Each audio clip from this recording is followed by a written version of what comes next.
Let me now call to the stage the president of ACS Athens, Dr. Stefanos Gialamas.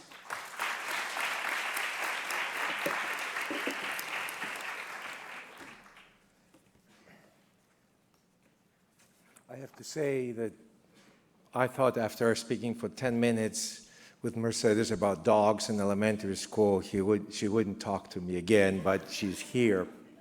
Thank you.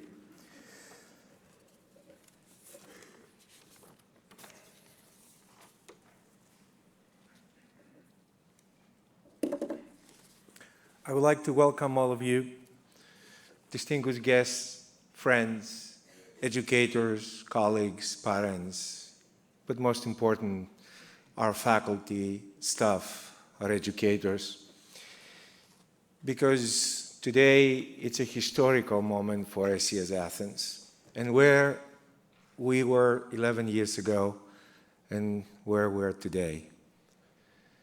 Some of you came from the United States, some of them came from Kuwait, you came from all over the world, came from Tbilisi, Georgia, or came from Thessaloniki.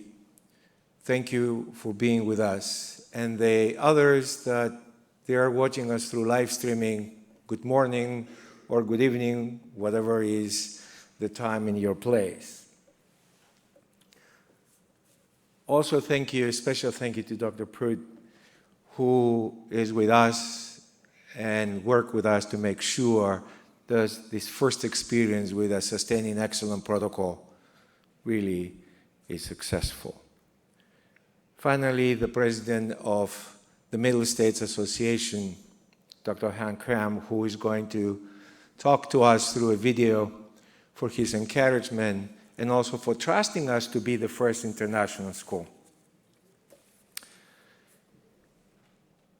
11 years ago, in fact, 10 years, 11 months and 25 days ago, I arrived at ACS Athens after more than 20 years serving higher education institutions in the United States and in Greece.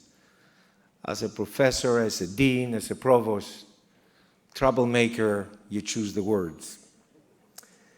But I refuse to accept the fact that the creation of new knowledge, it's a single charge of higher education institutions.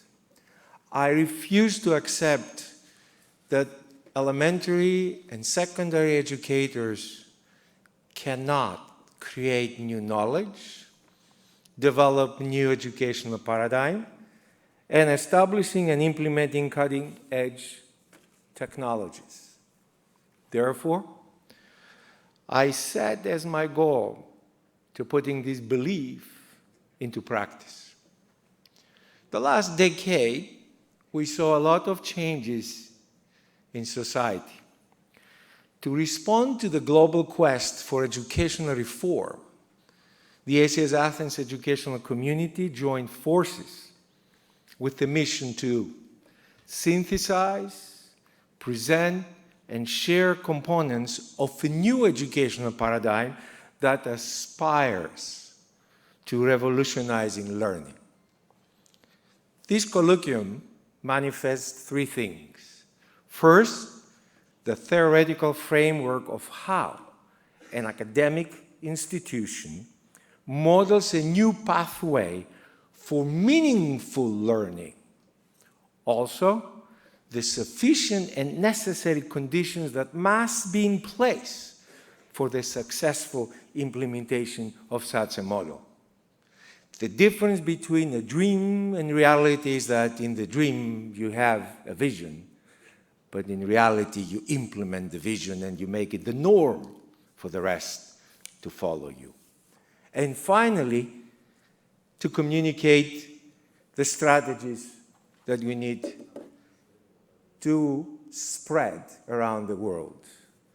We refuse to call ourselves teachers because we are educators.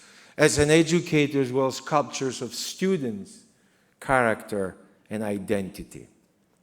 The purpose of education is to successfully prepare students for the future We can't afford anymore to educate the students with the theories of the past.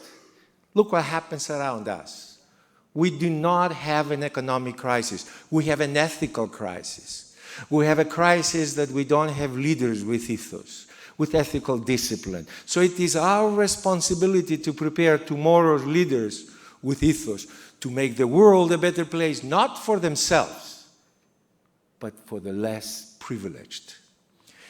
Therefore, the ACS Athens organically developed the past decade a new educational paradigm, call it the global morphosis paradigm, where what we want to empower not only the students, but the educators to transform the world as architects of their own learning, in order to make their education experience into social, economic, environmental, intellectual, and ethical resources to improve the lives around us. And that's where we say it's the responsibility of academic institutions to be upfront, to promote kindness, to promote a new life for the students that are coming, to plant a tree, not for our children, but for the grandchildren and the grandchildren.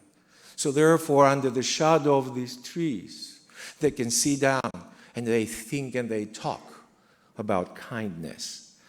So at ACS Athens, I hope the next 2 days, what you're going to see, you're going to see educators, you're going to see parents, you're going to see students manifesting this.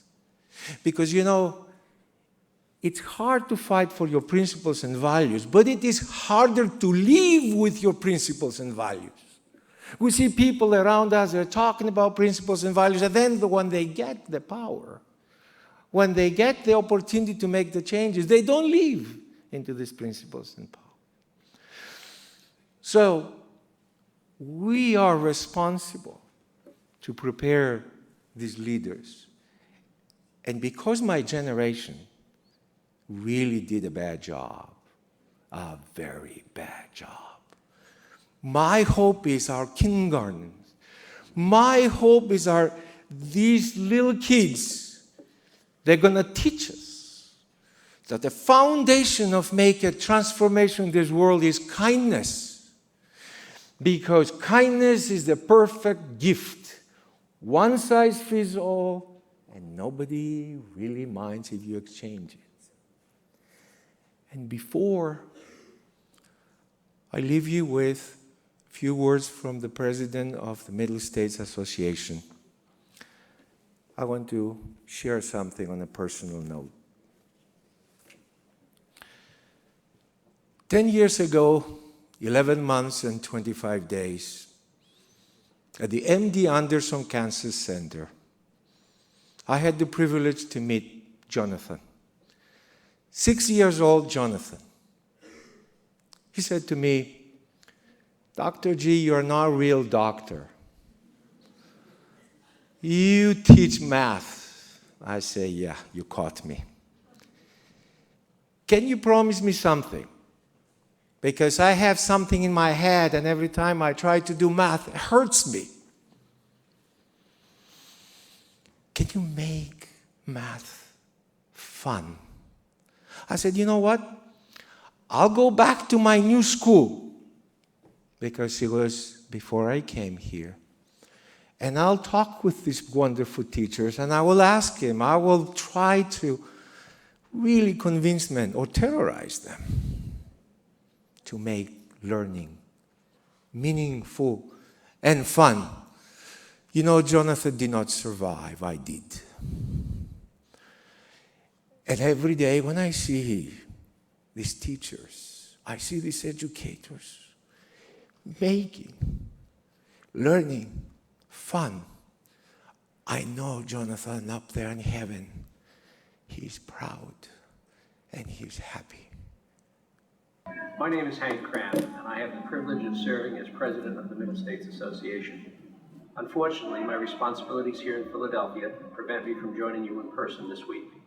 It is, however, very exciting that ACS Athens is the first international school to attempt this special accreditation protocol, which represents, we believe, the the future of accreditation for our highest performing member schools. The work you've done and your findings will be shared throughout our network of accredited schools as a proven best practice in education that can be used to improve student performance and increase the quality of education among our more than 2,700 members spread across the U.S. and in nearly 100 countries around the world. Thank you for your commitment to not only being an educational leader in excellence, but now with completing the Sustaining Excellence Protocol, becoming a contributor to the growing knowledge base of how every school can improve. I hope everyone will enjoy and learn from this very special occasion.